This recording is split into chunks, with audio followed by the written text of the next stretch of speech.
Funding for this program is brought to you by Bismarck Big Boy. From pizza burgers flying style to fast and delicious fried chicken, Bismarck Big Boy has been a local legend since 1954. There was a book that Douglas Armstrong wrote years ago about Custer's Last Stand, and Hallmark made a television show out of it. And Linda Slaughter was portrayed as having an affair with Custer. I remember asking my grandmother, Linnie Edstrom, what Linda Slaughter thought about Custer.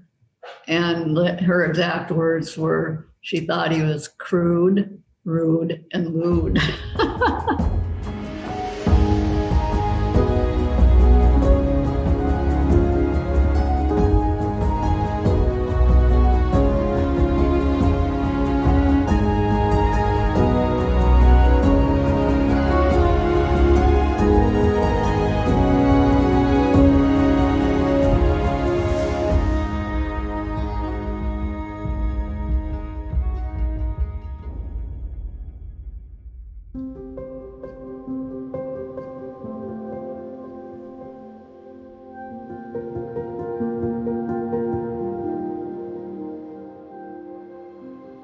Benjamin and Linda Slaughter arrived in Bismarck in 1872.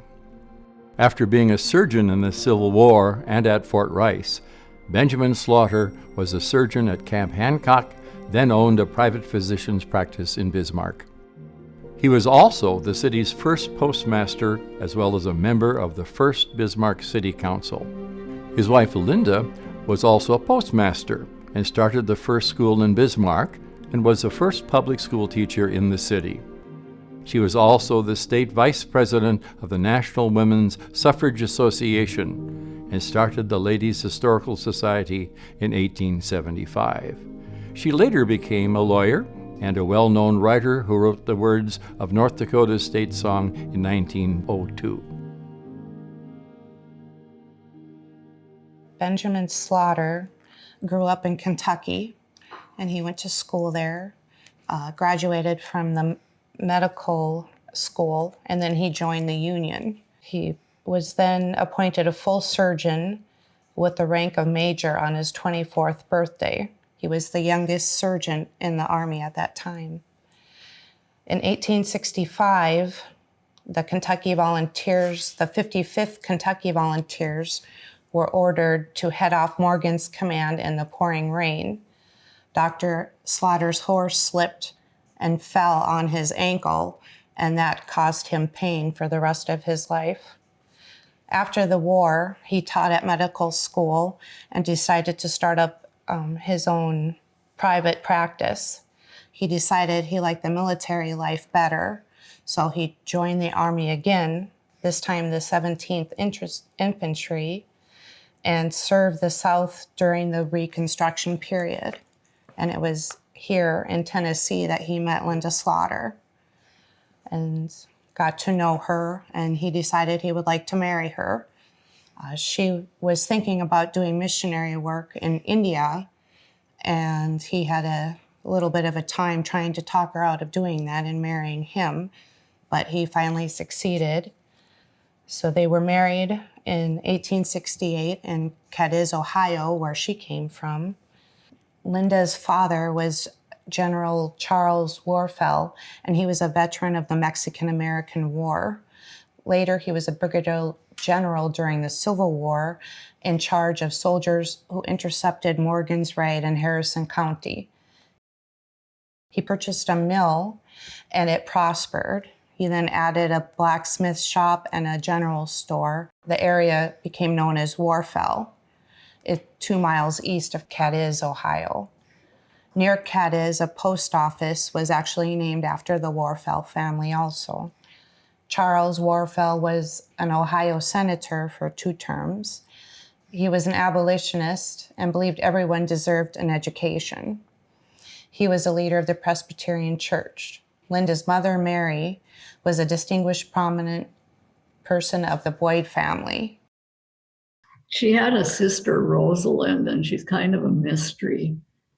And I believe Rosalind was hard of hearing or deaf. And she married a guy, and that didn't work out. And then she married another guy, and right before he was hunting with Dr. Slaughter and accidentally shot his hand off. And so, but anyway, Rose went ahead with the marriage. He gave her an opportunity to leave. And so she went ahead with it. And then she did end up dying at the state hospital, but I believe she worked there. And I'm not sure, though, what the history of that is. And she is buried at the state hospital. Benjamin, he was a surgeon with the Union Army in Kentucky, and then he was his station was moved to Fort Rice, and they come up on a paddle wheel and to Fort Rice, and he was a post surgeon at Fort Rice. He went out with the patrols to help survey the Northern Pacific Railroad and military mail routes. Fort Rice is located 40 miles south of Bismarck. It was a drastic change from the civilization that they were both used to. They spent 2 years here while they waited for the railroad to be built. Life was lived inside a walled fort and very dangerous if anybody would want to leave.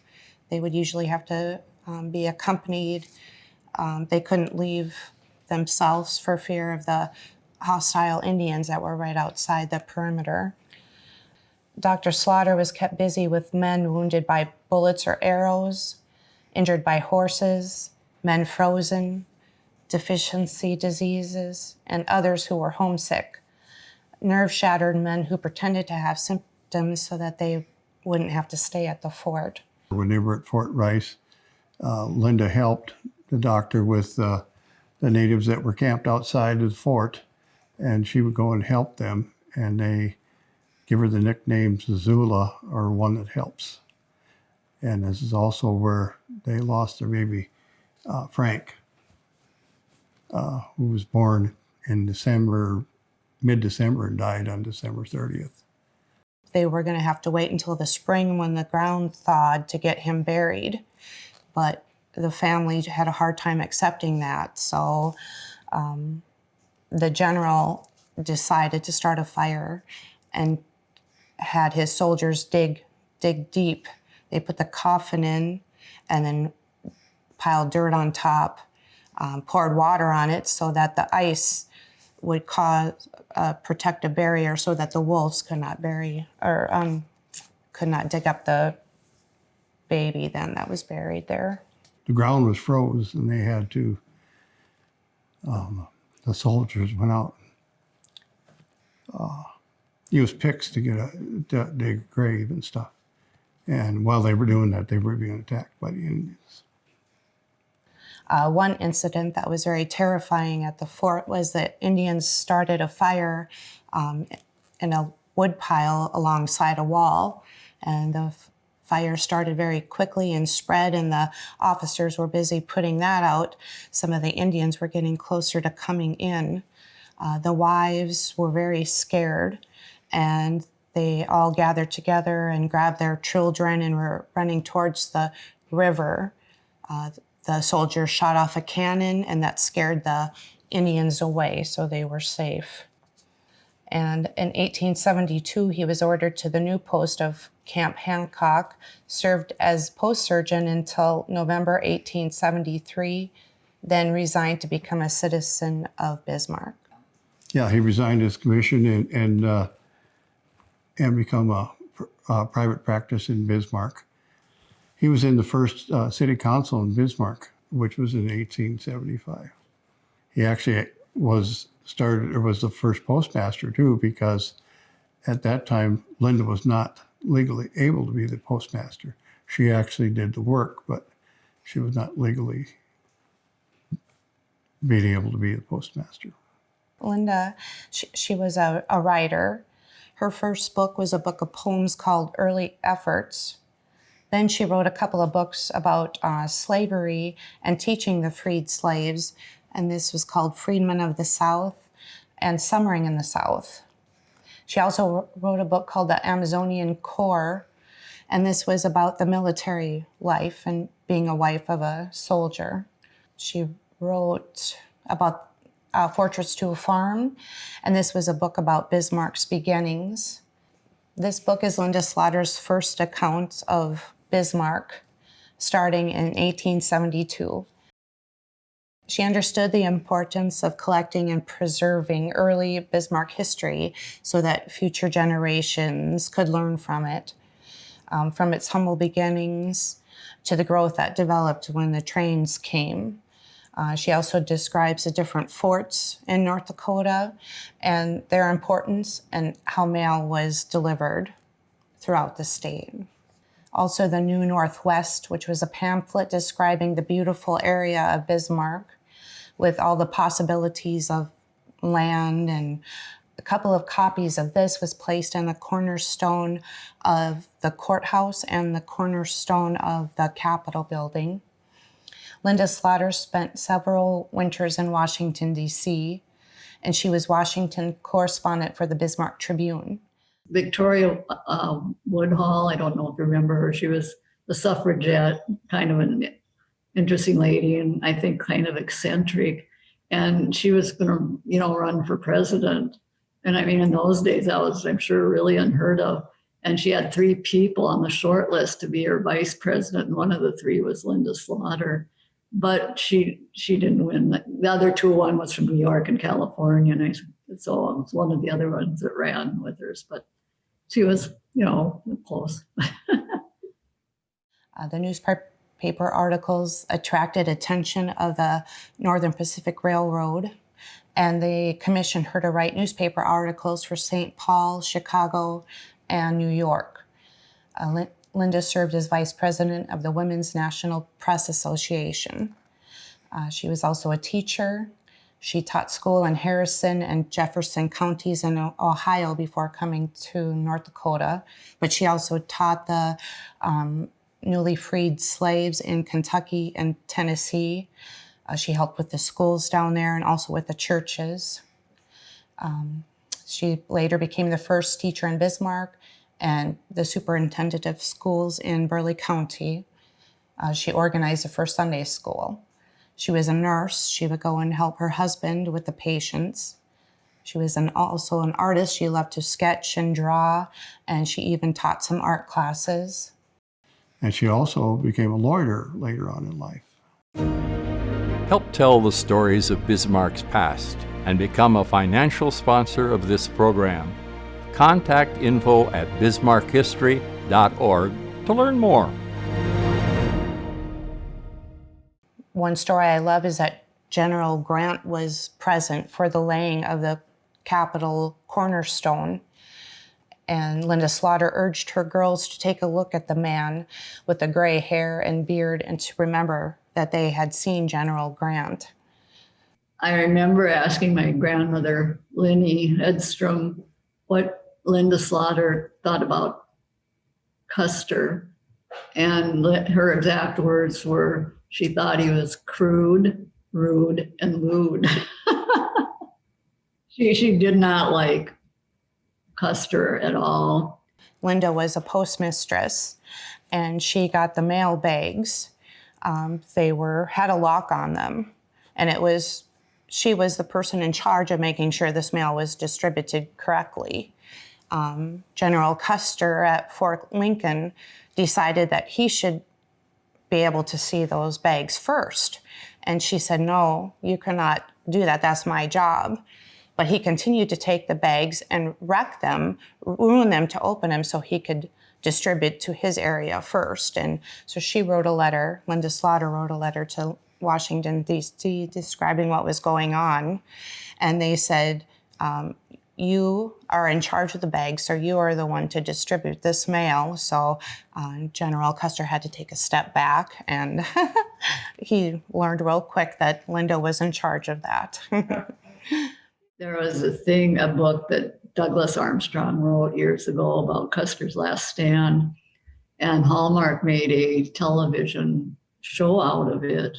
And Linda Slaughter was portrayed as having an affair with Custer. I mean, so my mother really, let's say another word, really got mad. And they started a correspondence. And he was saying sort of like, well, it wasn't poetic exactly, but sort of like poetic license. And my mother said, but this is totally opposite of what you feel. And so they kind of went round and round about that for a while. She started the Ladies Historical Society in 1875 and was its president. And then it did merge with the State Historical Society in 1889. She was a women's suffragist, a lawyer, the first woman voter for a presidential candidate in a national convention, and she wrote music also. She had some kind of paralysis, and I noticed it started, she died in 1911, and I noticed it started several years before, and I'm not sure, something must have been neurological or a stroke. And she went to St. Cloud, and the nuns, took care of her there. And then she's buried in St. Cloud, and Dr. Slaughter's buried in Bismarck.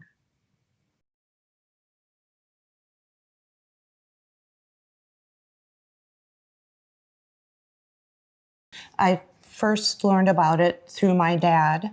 And then when I was going to school, I was in the 4th grade. And my teacher at Northridge, Mrs. Jones, was talking about Linda Slaughter, and I mentioned I was a relative. She got all excited, so I lent her the book to read, Fortress to a Farm. And she wrote me a thank you note, which I still have to this day. We grew up with childhood stories, about them from surrounding family. But also there'd be events like somebody would be doing Linda Slaughter in a Chautauqua event or something. And I'd learn from those too. And then also my other thing was, just even museums and historical societies. So, they're really different varied places, to hear about things. Your great-grandmother Lenny, did she tell you some stories?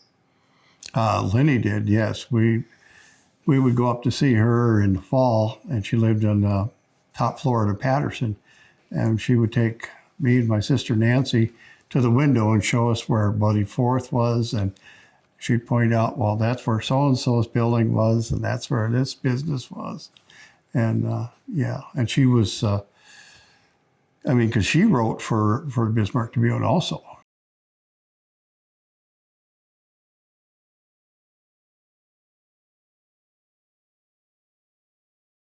Well, there was sort of a group of 3, and the big deal with them was they all bought a new, got a new convertible usually every year. So one of those was Harley McDowell at the Big Boy. So that was always a big bird on the street when he had a new Cadillac of the year out to see what color it was.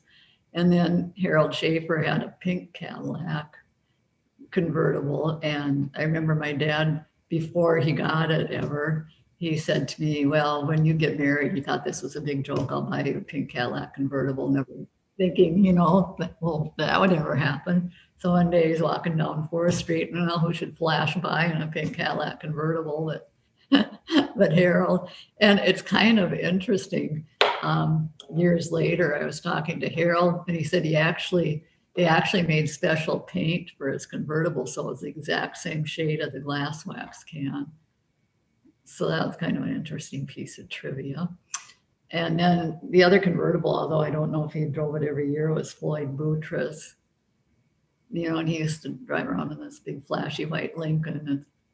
And we'd all be in awe, of course, because that was the era of Elvis Presley movies. And Elvis was always, driving around in his white convertible with red interior. So that's the story of that. And of course, Harold did a lot of philanthropy and just like, everybody knows his story. And he used to have a little office kind of over, I think it was a Scott's Dime store on 4th Street. And I think it was there a while, because it wasn't until later they built the building. But I remember I went in there one time with my dad, and he had a picture of Joe Stafford, the singer, on his wall. And I was just in awe, it was autographed to Harold, because he had sponsored, she had the Joe Stafford show, and she, was the star of the show, and he sponsored it. The ads, and there were glass wax gold seals. So try it yourself. And if you don't agree that glass wax is the finest way to clean windows you've ever seen, write to me, Harold Schaefer, Bismarck, North Dakota. There was 3 different presidents that came to Bismarck that I saw.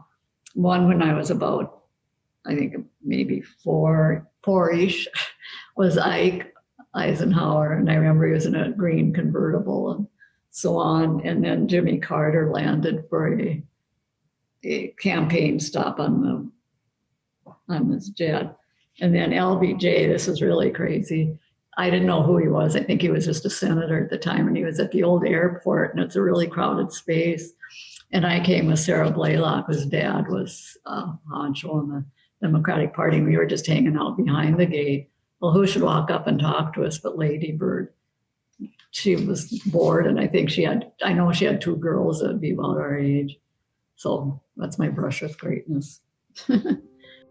I am proud of the fact that all of Linda Slaughter's daughters went on to teach, following in their mother's footsteps. I'm thankful that Jessamine gathered information that she found about her parents in North Dakota and put together the book Zazula so we could learn more about North Dakota history. And I am proud of the fact that Linda Slaughter's great-grandson, Doug Burgum, is the governor of the state now. Well, I think they were good people and tried to contribute to the community. They're very community-minded. So I think that was important. And just their experiences and what they went through, would maybe inspire other people to do certain things or be an inspiration. Just being part of helping the community and, Burley County grow. I mean, it was all these pioneers together, worked together to do this, and it's just nice to be a part of that.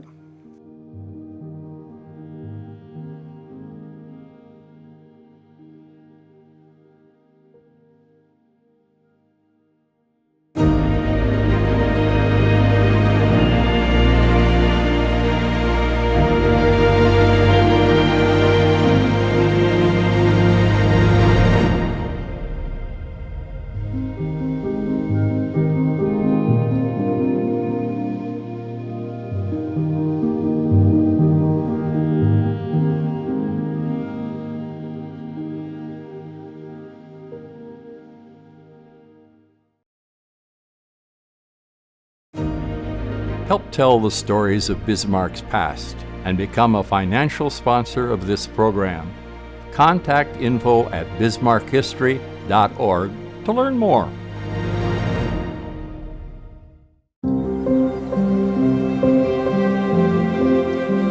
I asked Pa, I said, "What do you think, Riverwood, Pa? Do you think that'd be a good name?" So I submitted that name and I won it. Remember when the Capitol burned?